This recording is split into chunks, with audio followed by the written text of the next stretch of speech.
É, eu queria agradecer muito a Marcela pela presença, a parceria, por topar participar com a gente nessa semana de conhecimento. Marcela, muito obrigada. Nós, antes de fazermos esse evento, da gente combinar, a gente conversou com a Marcela e todos estamos muito ansiosos para essa conferência. Uhum. É, Eu que agradeço, Ana Cláudia, muito obrigada pelo convite, né, pela confiança no meu trabalho, na minha trajetória, então muito obrigada, estou muito feliz de estar aqui com vocês. Nós que agradecemos. E, pessoal, nós iremos iniciar. A Marcela Tavares, ela tem pós-graduação em gestão de pessoas e ela é mentora da Edify. E ela vai compartilhar conosco um pouquinho sobre a educação bilíngue nesse cenário desafiador da Covid, né? E eu peço que vocês possam deixar o microfone no mudo, só para que a gente possa escutar a Marcela da melhor forma possível e que vocês possam deixar as dúvidas aqui no chat, que eu irei ler no momento das perguntas no final da fala da Marcela. Ok? Então, podemos começar, Marcela? Sim, vou compartilhar então com vocês a minha apresentação.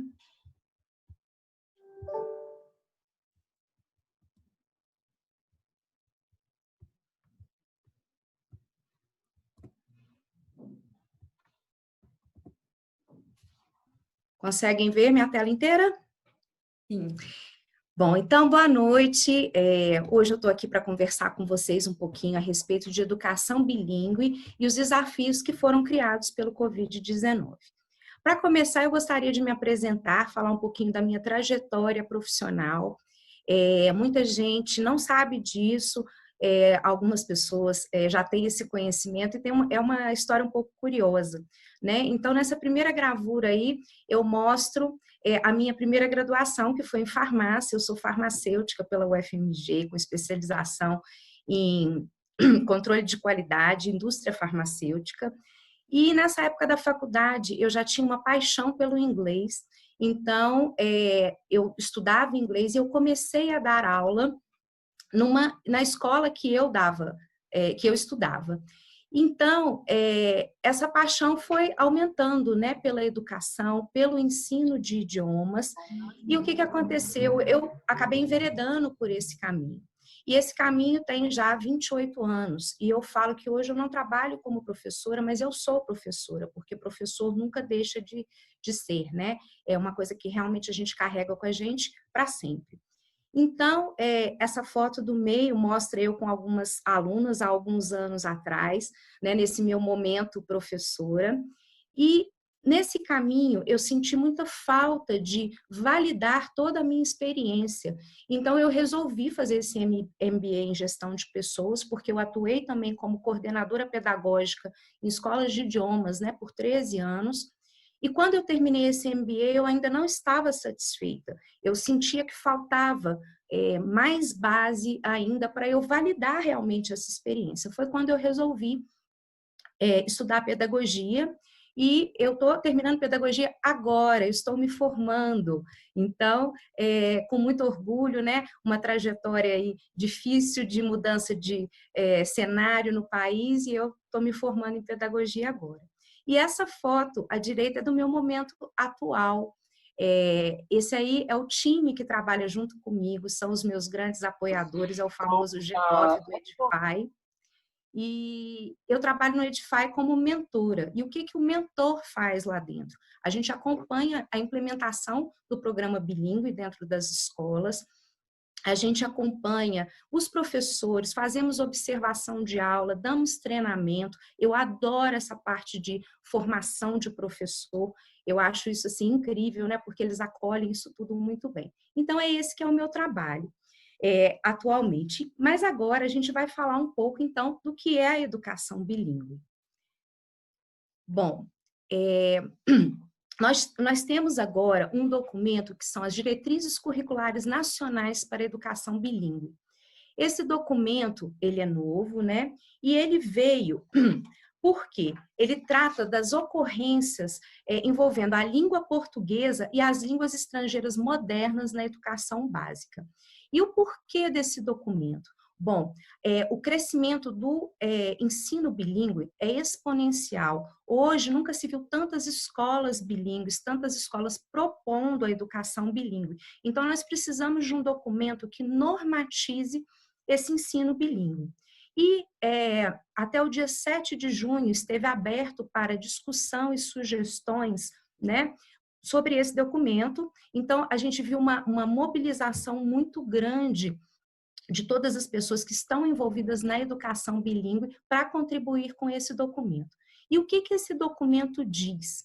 Ele fala dos tipos de escola, né? Então, escola bilíngue e escola internacional, fala dessa diferenciação, fala da questão da formação do professor. Então, por exemplo, o professor que vai trabalhar com educação infantil e o Fundamental 1, ele precisa ser formado em pedagogia, e o professor que vai trabalhar com o Fundamental 2 ou anos finais, né, do ensino fundamental, formado em letras, fala a respeito do tempo escolar, e aqui é muito interessante essa fala do tempo escolar, né? Existe um modelo que a gente pensa como um modelo ideal, que é o 50-50, que seria 50% de um idioma e 50% do outro, não como uma tradução simultânea, não é da aula de português e logo depois da aula de inglês, mas é entrelaçando realmente aquele assunto, né, usando o português e usando o inglês.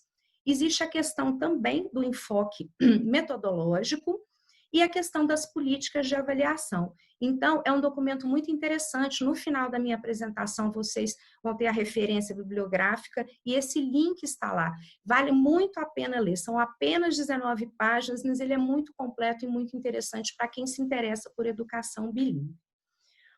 Bom, então, dando continuidade, nós precisamos discutir o que significa ser bilíngue e como a educação bilíngue se diferencia do estudo de línguas. Bom, aqui, deixa eu só mudar aqui. A gente tem algumas definições de bilinguismo. Então, por exemplo, né, é dito que o controle é o controle nativo de duas línguas, ou um indivíduo bilíngue é alguém que possui competência mínima em uma das 4 habilidades linguísticas, né, o falar, o ouvir, ler e escrever, em uma língua diferente da sua língua nativa. É a capacidade individual de falar uma segunda língua, obedecendo às estruturas desta língua e não parafraseando a primeira língua. E a habilidade de usar mais de um idioma. Contemporaneamente, o conceito de bilinguismo, ele envolve tanto aspectos linguísticos como sociais e culturais. Então, o bilíngue é alguém que consegue usar 2 ou mais línguas no seu cotidiano. Então, esse conceito ele abrange graus de domínio linguístico e de apropriação cultural também, decorrentes da frequência com que esse idioma é usado e a qualidade também e o contexto envolvido. Então, aqui, nós temos esse quadro foi tirado desse livro de Ofélia Garcia, onde ela compara a educação bilíngue e o ensino de uma língua adicional. Então, de forma bem abrangente, ela fala, né, que o ensino bilíngue, ele vai educar com significado. E o ensino de idiomas, ele vai tornar o aluno competente nessa língua adicional.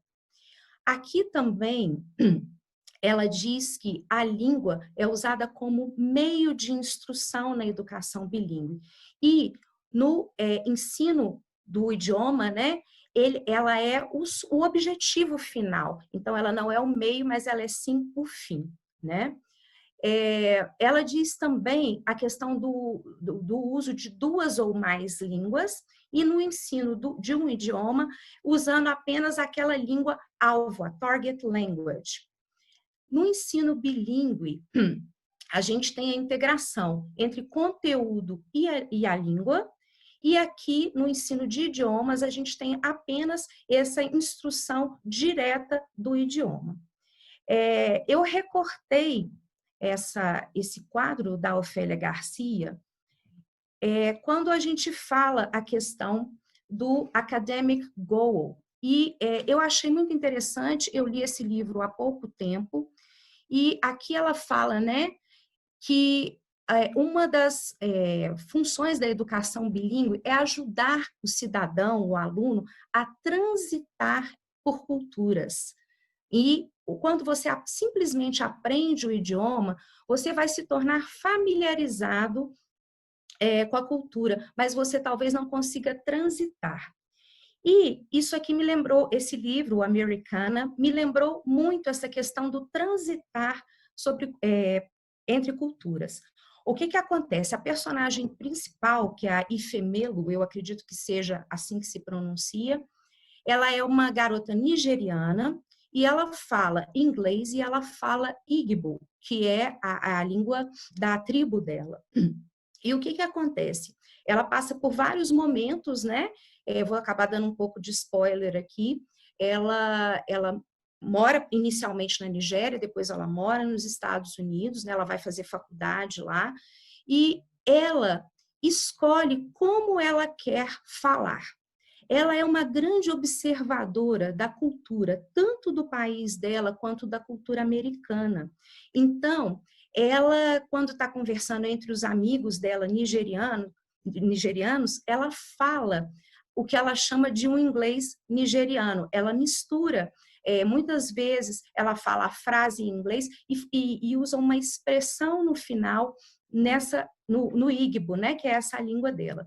E ela fala que quando ela está ali na faculdade, naquele meio acadêmico, tem uma ocasião que ela vai buscar um emprego, ela fala como uma americana, por isso o nome do livro. E isso é até um motivo, às vezes, de deboche entre os amigos, né? Porque eles falam, você está se comportando como uma americana.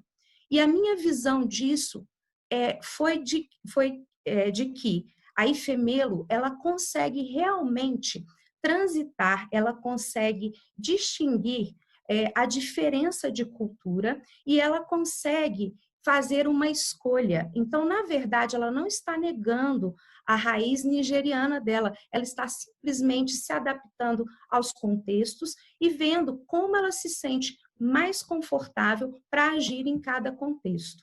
Então, eu acho que esse exemplo é muito vivo dessa questão de você conseguir transitar por culturas. Bom, então, quando a gente fala de ensino bilíngue, a gente fala também, né, a gente fala do CLIL e do CBI. O que são isso? São as abordagens mais utilizadas para a gente, as abordagens mais utilizadas no ensino bilíngue. O que é o CLIL? O CLIL é o aprendizado integrado entre língua e conteúdo. E o CBI é o Content-Based Instruction, que é a instrução baseada em conteúdo. Então, quando você tem que integrar a aprendizagem da segunda língua, a aprendizagem de conteúdos, você precisa de desenvolvimento de competências e habilidades. Por isso, eu coloquei essa gravura que representa as 10 competências da BNCC. Então, aqui é muito importante a gente conhecê-las. O educador precisa saber quais são essas competências, porque isso vai ajudá-lo na hora que ele for atuar em sala de aula. Então, quais são elas? É o conhecimento, o pensamento científico, crítico e criativo, o repertório cultural, a comunicação, a cultura digital, trabalho e projeto de vida, a argumentação, o autoconhecimento e autocuidado, empatia e cooperação, responsabilidade e cidadania. Então, mais para frente, vocês vão ver que eu vou mencionar essas competências quando eu estiver falando das estratégias, das sugestões para a gente usar em sala de aula para vencer esses desafios que nós estamos passando, né, agora. E aqui também eu mostro por quê. Na educação infantil, a gente trabalha com os campos de experiência, que são 5. Então, a gente tem aqui, olha, o eu, o outro e o nós, que nós precisamos trabalhar, e isso a gente trabalha muito na educação bilíngue, a questão da empatia, de observar o outro, de entender o seu papel no mundo. A escuta, a fala, pensamento e imaginação.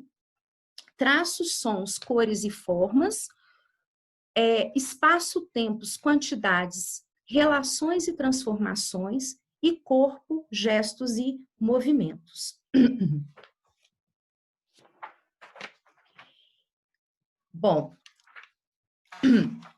aqui a gente tem essa frase, e por que eu coloquei essa frase? Para a gente pensar em quais são as vantagens da gente ser bilíngue, né, do cidadão ser bilíngue. Então, aqui fala, né, ela resume muito bem isso, que uma língua te coloca em um corredor para a vida, mas duas línguas abrem todas as portas ao longo desse caminho.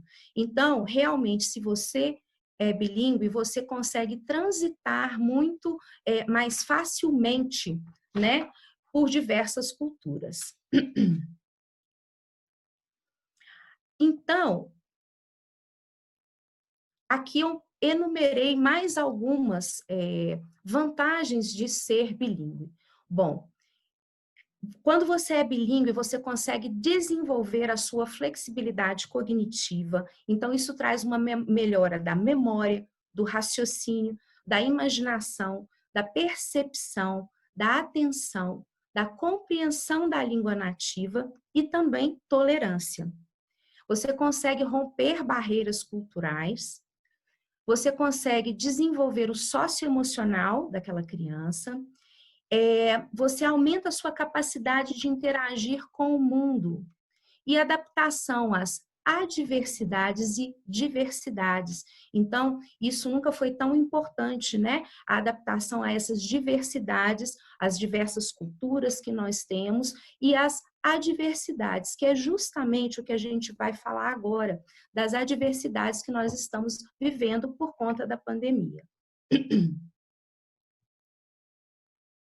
Bom, então, quando tudo começou, né, o momento nosso de isolamento social, surgiram muitos desafios.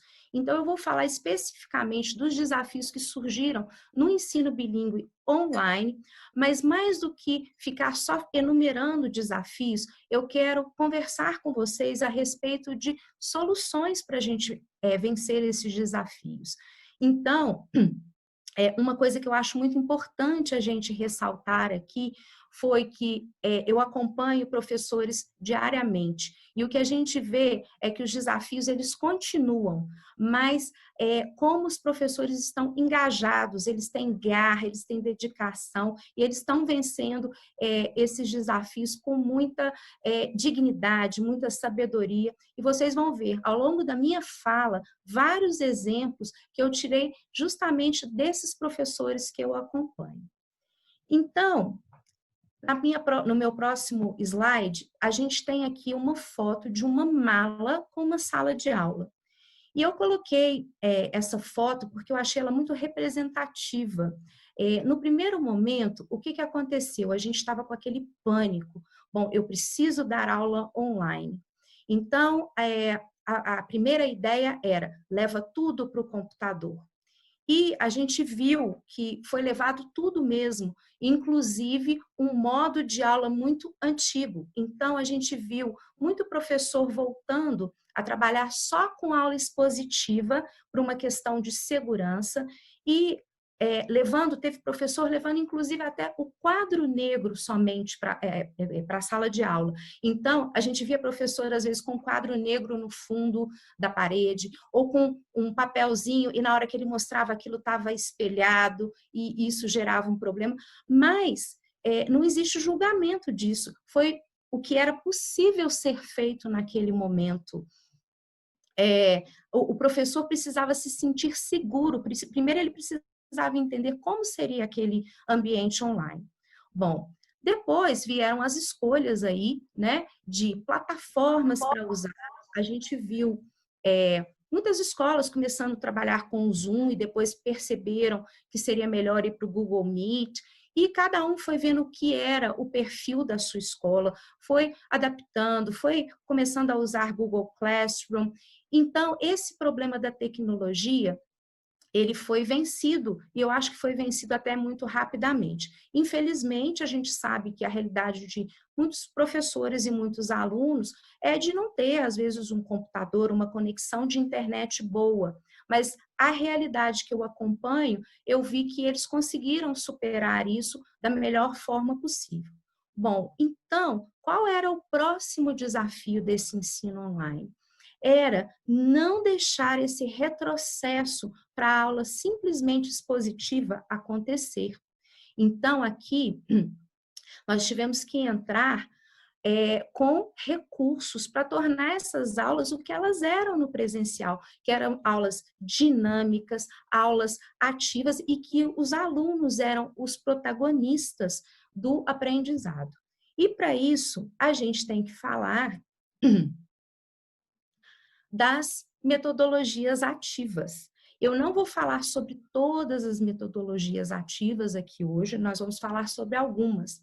Mas eu gostaria de começar com uma parte teórica, porque eu acho que é importante, né, para a gente até construir isso na cabeça da gente. Então, quando a gente pensa em metodologias ativas, né, a gente precisa pensar aí em construtivismo. E aí a gente lembra, obviamente, de Jean Piaget, né? Então, o aluno, para Jean Piaget, ele constrói o seu próprio aprendizado. Então, o que acontece? Ele ele substitui ou ele adapta aquele aprendizado antigo por um novo. Aliás, o conhecimento antigo por um novo, né? Então, é a famosa espiral de conhecimento de Piaget. Só que para esse conhecimento acontecer, a gente precisa que as pessoas interajam. Então, aí, a gente tem Vygotsky com o socioconstrutivismo, né? Então, ele relata para a gente o que é a zona do desenvolvimento proximal, que é aquilo que o aluno consegue fazer sozinho e aquilo que ele consegue fazer com a ajuda de uma pessoa mais experiente. Então, quando acontece essa interação, esse conhecimento ele vai sendo aprofundado. Então, toda vez que eu penso em Vygotsky e no socioconstrutivismo, eu me lembro muito das férias que eu passava junto com os meus primos. Então, nós éramos muitos primos de diversas idades. Então, sempre tinha um que não sabia, às vezes, amarrar o tênis, mas tinha um mais velho para ajudar.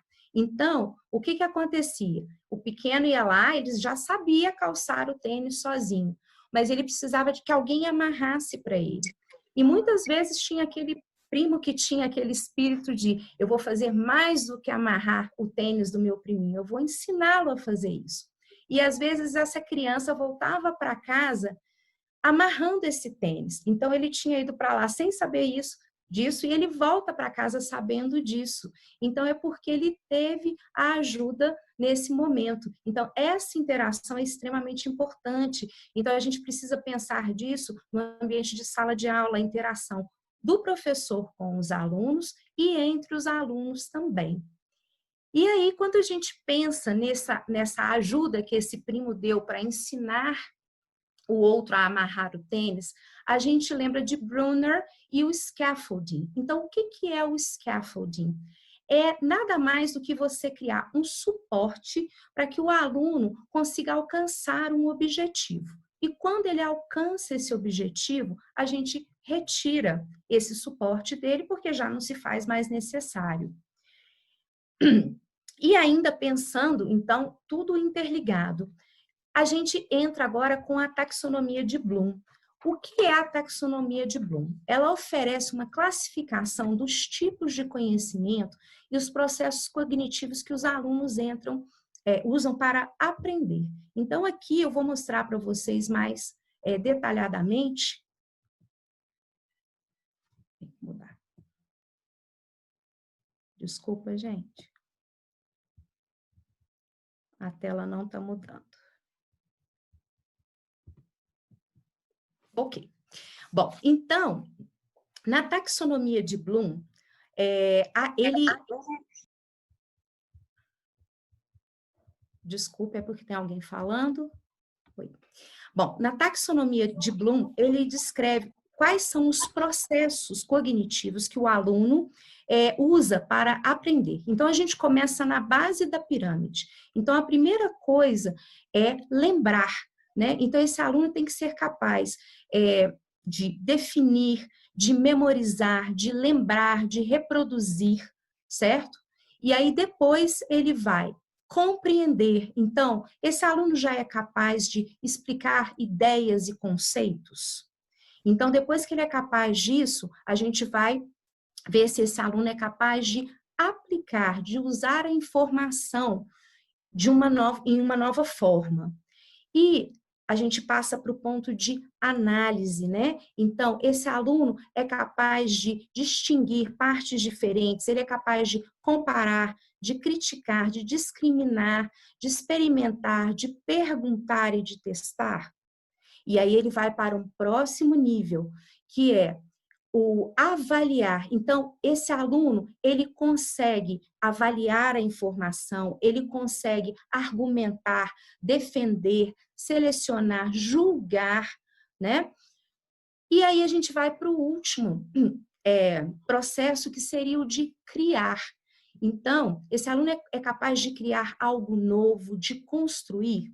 Então, o que a gente quer, o nosso desejo, é que os alunos consigam acessar esses 3 níveis mais altos aí da pirâmide, que é o analisar, o avaliar e o criar.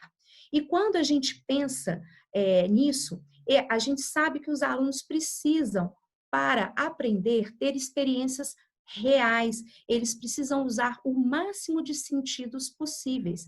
E aí a gente entra com uma outra pirâmide, desculpe, não está indo. Só um momento. Que é aqui o cone de experiência de Dale. Então, o que ele nos diz? Ele diz que a gente aprende 10% quando a gente lê, 20% quando a gente escuta e 30% quando a gente vê. Aí olha como já muda, 50% quando a gente vê e escuta.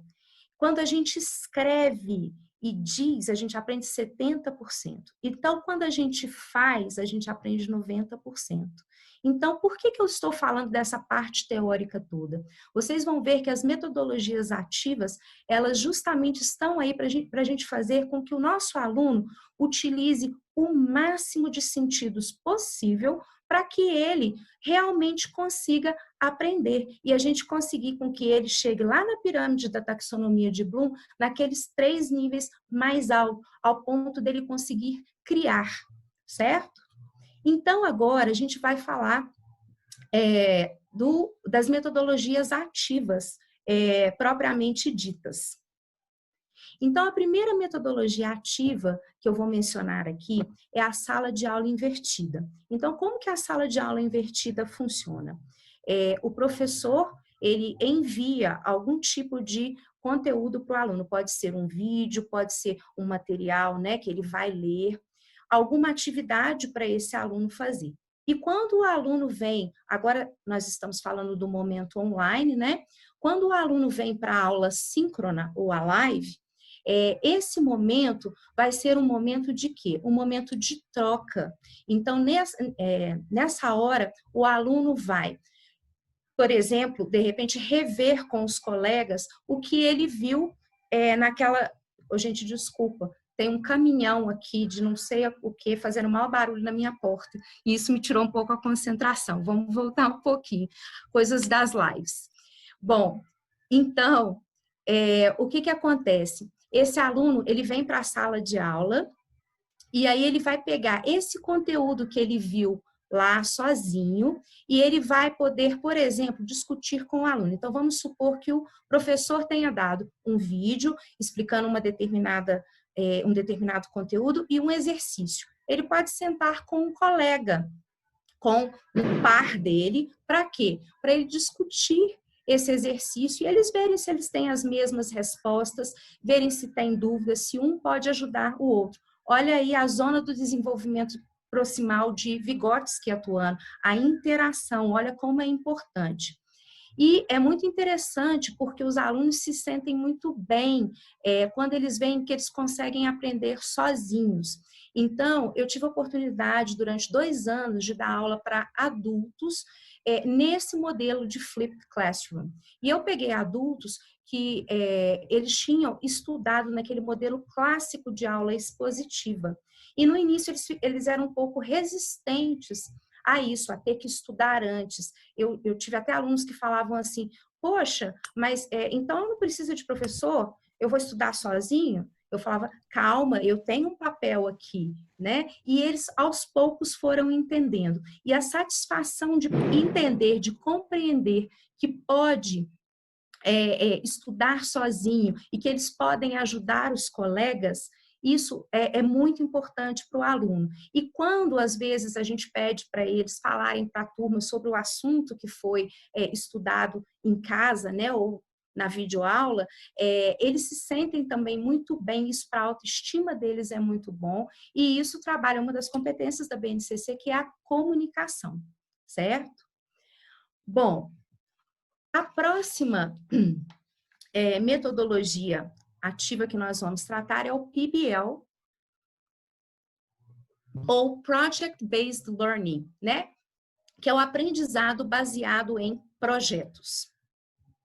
Então, aqui, o que acontece? O professor, ele vai relatar um problema e os alunos precisam solucioná-lo, né? E aqui a gente está vivendo uma oportunidade, assim, fantástica. Outro dia eu assisti uma aula e a professora, o assunto da aula, o conteúdo, era falando sobre animais de estimação. Então, se a gente pensar nesse momento de ensino online, os alunos, eles estão em casa, longe dos amigos, com saudade dos amigos, saudade da escola. Então, a primeira aula dela, o que ela conseguiu foi que os alunos mostrassem cada um o seu animal de estimação. E foi muito interessante, eles se interessaram um pelo animal do outro, o nome, ela trabalhou cores e tudo mais. E aí, ela criou um projeto que ela quis que as crianças refletissem sobre o cuidado com esses pets. Então, como que você cuida do seu pet? Então, ela criou aí uma reflexão. E algumas crianças nunca tinham parado para pensar que eles podem fazer isso, que às vezes o cachorro, o gato deles não é só para ele brincar, não, ele tem que cuidar. E aí, a gente pensa nessa questão da responsabilidade mesmo, que a gente vai ajudando os alunos a desenvolverem, né? Aí eles têm que ter responsabilidade por eles e pelo outro, pelos animais deles. Então, isso é muito interessante. E aí, ela desenvolveu esse projeto com as crianças e a gente teve, para fechar esse projeto, um relato dos pais. Ela pediu que os pais gravassem um vídeo ou fizessem um relato escrito mesmo sobre como tinha sido isso e como que as crianças estavam se sentindo. E muitos pais relataram que não só eles tinham tomado interesse por cuidar mais do animal de estimação, mas também por participar das atividades da casa. Então, quiseram começar a lavar louça, tentar ajudar. Então, isso tudo é muito positivo, né? Porque a gente continua aqui trabalhando com essas competências todas que a BNCC nos traz. Um projeto, de repente, para alunos mais velhos, né, que a gente pode pensar, é propor uma ajuda, por exemplo, para uma instituição, né? Nesse momento, a gente tem visto muitas instituições pedindo, às vezes, cesta básica, pedindo material de higiene. E aí você vai levar perguntas para esses alunos. Bom, qual instituição nós vamos ajudar? Né? E como nós vamos ajudar? Quais recursos nós precisaremos, né, para ajudar essa instituição? E como que nós vamos distribuir tudo isso que a gente coletar? E no final disso tudo, depois que for feita a entrega, é muito legal você fazer um brainstorming com os alunos.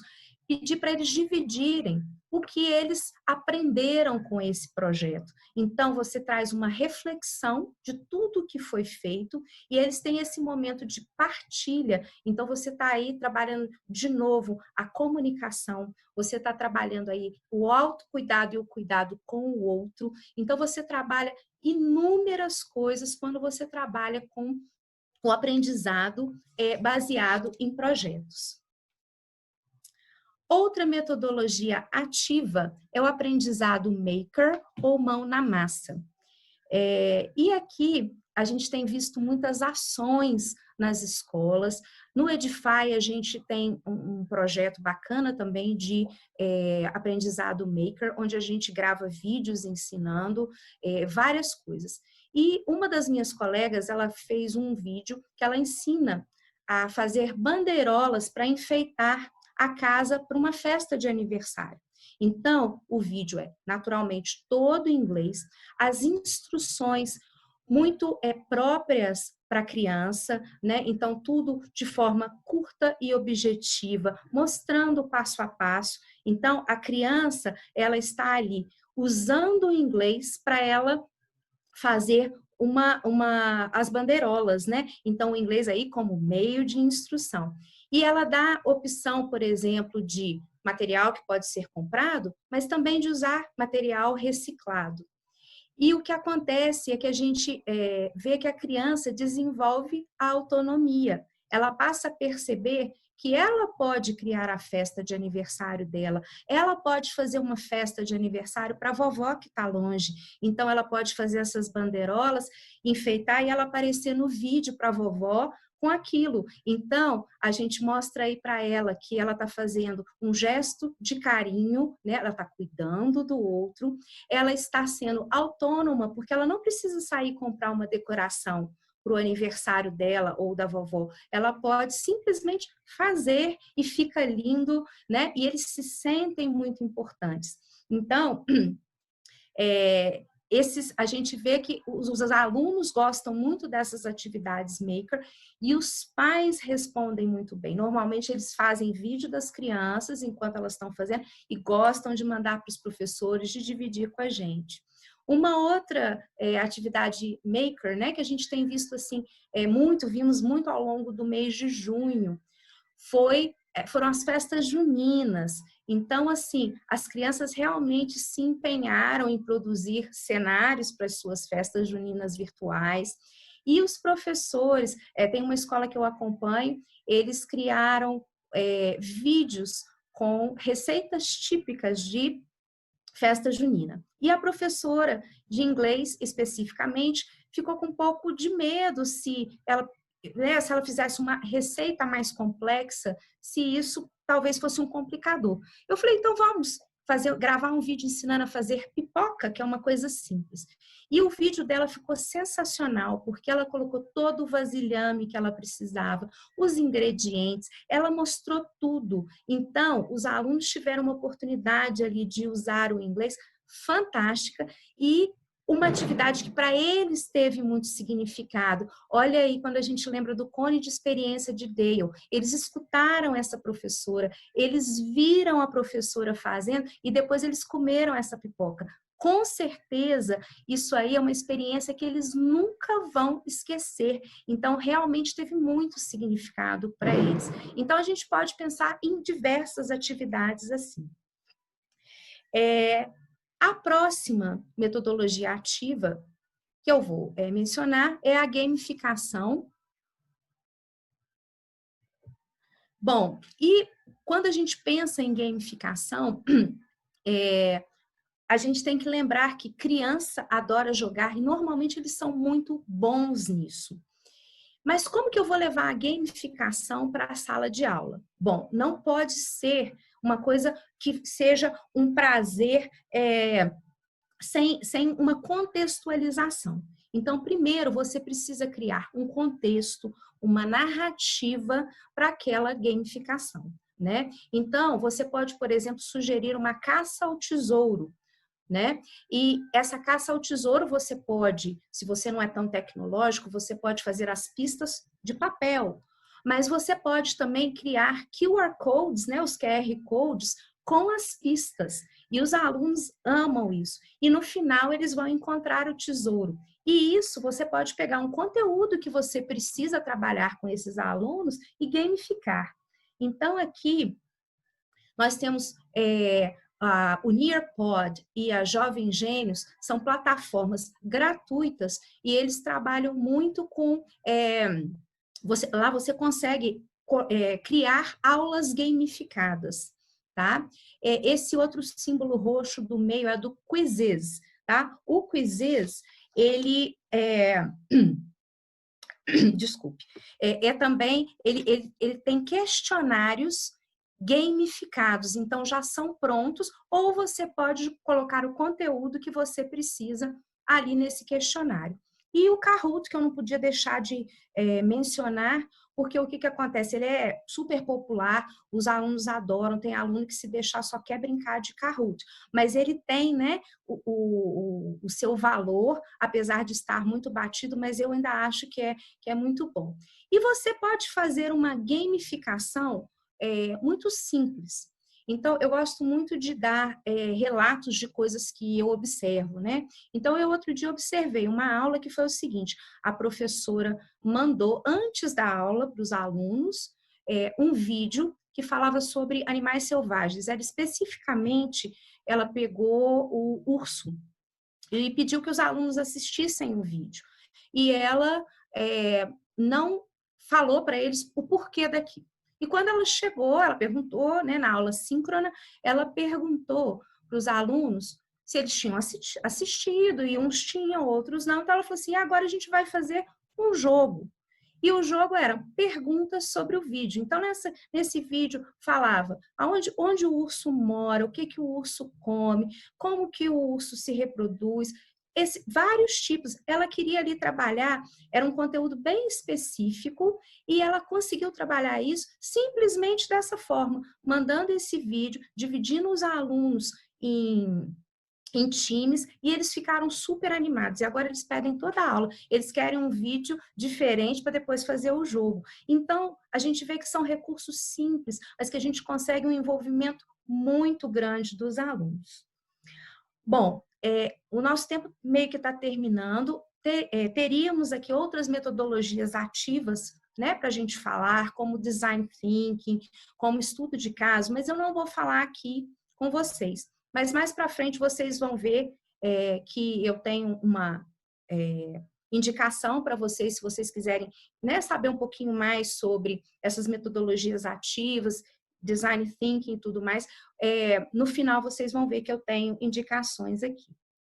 Bom, para finalizar, a gente tem que lembrar, então, que todas essas atividades, elas precisam de feedback. De nada adianta se eu não der feedback para os meus alunos. Por quê? O aluno precisa ver o que ele conseguiu alcançar. E quando a gente diz feedback, não é só o feedback do professor para o aluno, não. Você pode pedir que o aluno faça uma autoavaliação, né? E isso é muito importante. E a gente vê que desde os bem pequenininhos é possível se fazer uma autoavaliação. Então, do tipo, eu assisti o vídeo que a professora mandou? Não, eu não assisti. Isso é uma autoavaliação, né? Eles podem fazer avaliação em pares. Então, você pode até, se você estiver usando o Zoom, você pode usar os breakout rooms e coloca eles ali em pares, e eles podem, por exemplo, avaliar um trabalho escrito um do outro, ou a performance oral, né? A gente pode também, existe uma estratégia que é o Two Stars and a Wish, que é quando eles falam para o colega duas coisas que eles gostaram na produção do colega e uma que tem espaço para melhoria. Então, é muito importante que todas essas atividades, elas tragam esse momento de feedback, para eles que realmente eles consigam medir o quanto eles evoluíram, e isso é muito importante para trazer motivação para os alunos, porque eles precisam ter visibilidade, né, desse desenvolvimento deles. Bom, nós falamos muito aqui a respeito de estratégias para a gente envolver os alunos, deixá-los motivados, não deixar que essa aula online se torne apenas uma aula expositiva, né? Mas a gente tem que pensar aqui no papel do professor, e como eu disse no início da minha fala, eu sou professora também, e eu queria deixar aqui um carinho especial para os professores. Por quê? Nós sabemos que os professores nunca trabalharam tanto, né? Nunca estiveram tanto sob pressão como agora. E a gente precisa ter muita força, né, para dar conta dessa carga de trabalho. Então, gente, troquem ideias com os colegas, copiem boas práticas dos colegas, isso não é errado. Se o seu colega está fazendo um negócio que você achou que é legal, que funciona, copia, vai lá e faz, não tem problema nenhum nisso. Tá? E também divida as suas boas práticas com o seu colega. A gente está num momento de muita cooperação. Eu acho que quem está vivendo essa pandemia direito sabe que a hora agora é de estar junto, é de compartilhar. Então, faça isso, compartilhe, né? E compartilhe tudo. Quando você não estiver bem, procure pessoas que você confie para dividir, para que essas pessoas te deem o apoio que você precisa para, às vezes, terminar aquele dia, né? E poder começar a nova jornada de trabalho. Crie uma rede de apoio. Então, essa rede de apoio, ela é muito importante. Você pode ter essa rede de apoio com seus colegas, às vezes a gente tem colegas de trabalho que se tornam amigos, mas é importantíssimo ter essa rede de apoio. Eu tenho uma grande rede de apoio dentro da minha empresa, né? A gente tem um suporte até de psicólogos quando a gente precisa, mas nós temos um grupo de colegas que a gente é muito unido e um apoia o outro, um está sempre ali com o outro. Então, isso é importante. Crie essa rede, ofereça seu ombro, que com certeza você vai receber um ombro para você deitar e chorar quando precisar. E mais do que nunca se falou em formação continuada. Então, quando a gente vê aí falando de metodologias ativas, de aplicativos, de tantas opções, a gente vê que a gente precisa estudar. Mais do que nunca, a gente precisa se manter informado, a gente precisa saber o que está acontecendo. Então, gente, lembrar que a formação continuada não é para a escola, não é só para o seu aluno, é para você. Quando a gente estuda, a gente se interessa, a gente se sente mais seguro, a gente se sente mais satisfeito também com o nosso trabalho. E eu estava lendo outro dia um livro que se chama Tempos Líquidos, não sei se vocês conhecem, do Bauman, e ele fala que o conhecimento envelhece, mas a sabedoria não. Então, por isso que a gente tem que buscar esse conhecimento sempre, porque o que hoje é válido, amanhã talvez já não seja relevante, né? E a gente também tem que lembrar que todo educador, ele é um sonhador, né? Ele sonha em mudar a vida dos seus alunos, ele sonha em deixar uma marca, ele sonha em mudar a educação do seu país. Então, uma outra frase que eu vi nesse mesmo livro, mas que é de um escritor francês, que é o Anatole France, ele fala que a utopia é o princípio de todo progresso e o ensaio de um futuro melhor. Então, a gente já sonhou com essa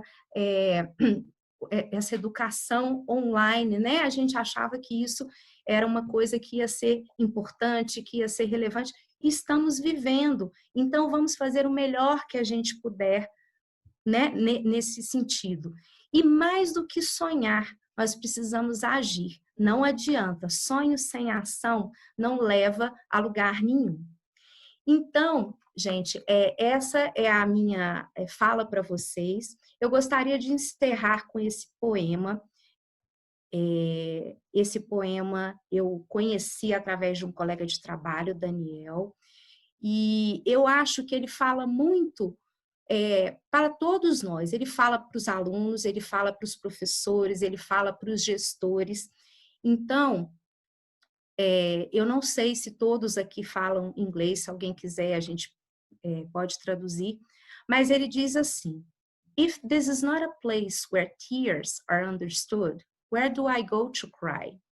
If this is not a place where my spirits can take wing, where do I go to fly?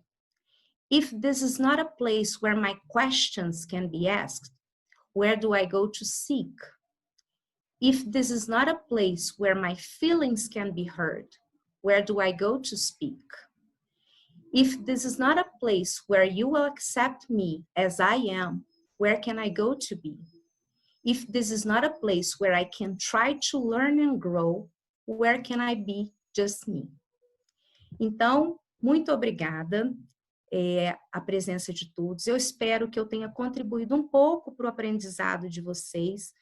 Na verdade, eu acho que a pessoa que mais aprendeu aqui hoje fui eu, né? Segundo o cone de experiência de Dale. Quando a gente fala, a gente aprende muito. Então, eu acho que eu aprendi bastante, mas eu espero que vocês tenham aprendido um pouco comigo. Esse QR Code, gente, vai levar vocês para o blog do Edify, e lá nós temos artigos maravilhosos. Lembra que eu falei lá atrás que eu não ia falar hoje com vocês sobre Design Thinking? Tem um artigo excelente de um colega do Márcio, falando de Design Thinking. Tem um artigo meu muito interessante falando sobre Mindfulness na sala de aula. Tem artigos sobre neurociência, então vale a pena visitar, tá? E quem tiver interesse, aqui estão as referências, né, que eu usei nessa apresentação, e quem quiser fazer alguma pergunta, eu estou disponível.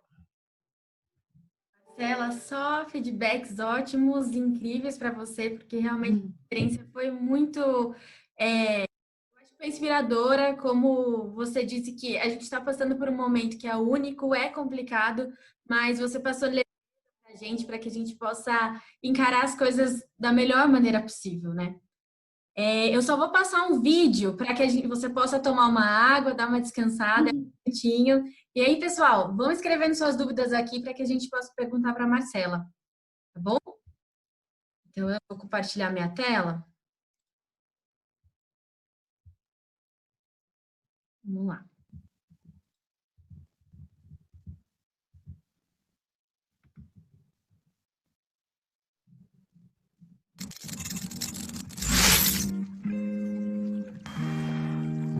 Online learning is not the next big thing, it is the now big thing. Do you know what e-learning platforms are? E-learning platforms are a virtual space aimed at facilitating the distance learning experience for educational institutions. For the first time, Oxford Education would like to introduce you to our new project called Lit System. Lit System's objective is to provide a comprehensive solution to schools wanting to digitize educational content. How? We offer you a variety of platforms from different countries, such as Finland, Australia, the United States, and Russia. These platforms are divided into 4 categories, each category focusing on different areas: administrative or education management, wellness, maths and exact sciences, language, leisure and social sciences. To get started with the process, you will have to follow the next steps. Take a diagnostic exam to help us understand what you are looking for. Select the categories you are interested in. Select the package that best suits your school.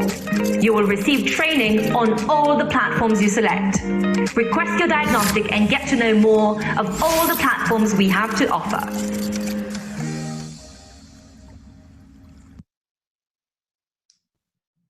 Bom, obrigada pelo tempo. Pessoal, nós vamos entrar para as questões. Eu vou abrir aqui o chat e vou ler para a Marcela. Por enquanto, só feedback maravilhoso. Feedback bom. Enquanto vocês escrevem, eu quero avisá-los para não esquecer que nós temos mais 3 dias pela frente. Então, essa semana é toda de conhecimento. Nós temos o website do Beyond Online Brasil Summit, que nós vamos passar aqui no chat para vocês.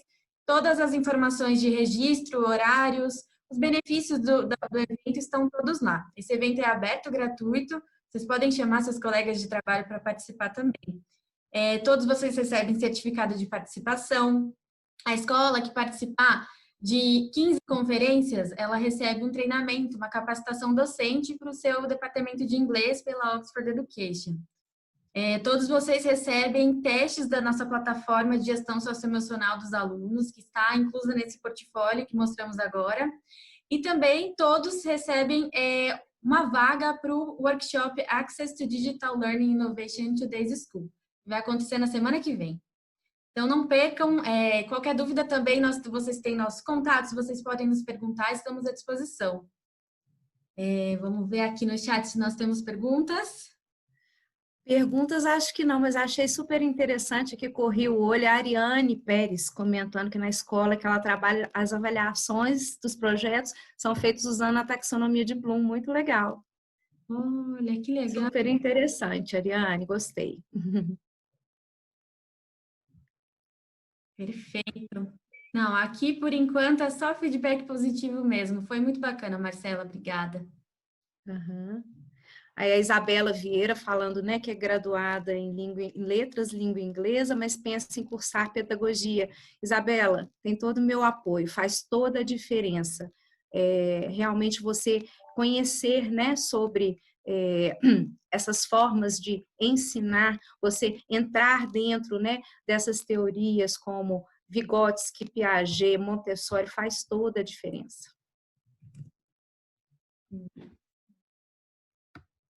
Pedagogia é um curso maravilhoso. Sim. Deixa eu ver aqui, tem mais 4 mensagens. Pedagogia é um curso maravilhoso. Acho que não temos perguntas, Ana Cláudia. Não. Tem uma pergunta. Oi, Cleide. A minha, tá escrita aí, ó. Ai, perdão, Cleide, que foi tanto comentário que eu deixei passar. Você quer falar para a gente, por favor?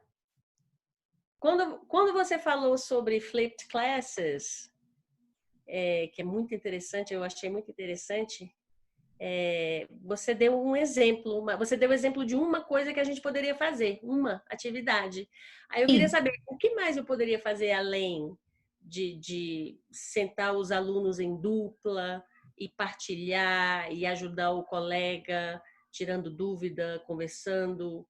Né? Olha só, uma coisa que é super legal você fazer é o seguinte, você de repente ter alguns tópicos diferentes por dupla ou por grupo, tá, Cleide? E aí, você vai mandar isso antecipadamente, eles vão estudar, você manda uma atividade, mas cada grupinho vai ter um tópico. Aí, quando eles chegam na aula, faz esse momento de partilha, né?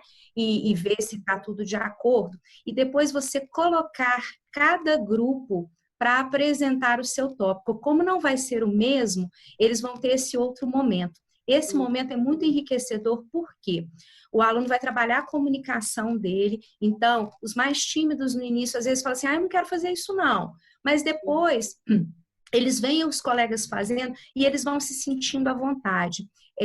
Quando eu mencionei a Flipped Classroom, eu comentei a respeito de ter dado aula, né, nesse modelo para adultos.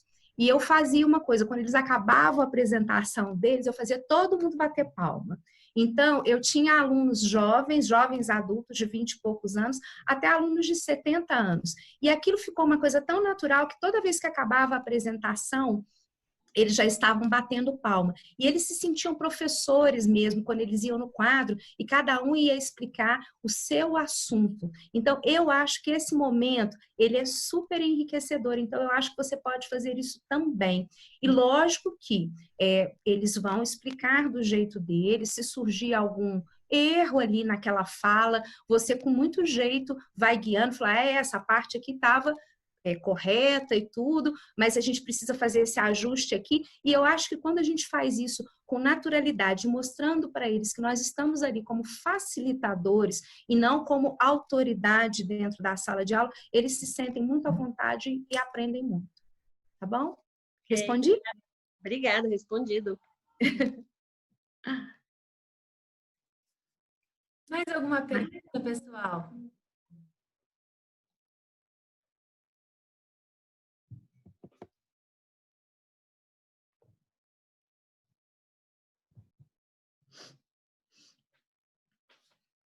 Acho que não. Não? Bom, então vamos encerrar. Muito obrigada pela presença de todos. Muito obrigada novamente, Marcela, Mariana. A Mariana bateu palminha. E Betina Essa também. parceria. Foi incrível, eu agradeço muito e nos vemos nos outros dias, pessoal. Muito obrigada, gente. Boa noite. Bom trabalho para todo mundo também. Obrigada, bom descanso para todos. Boa noite.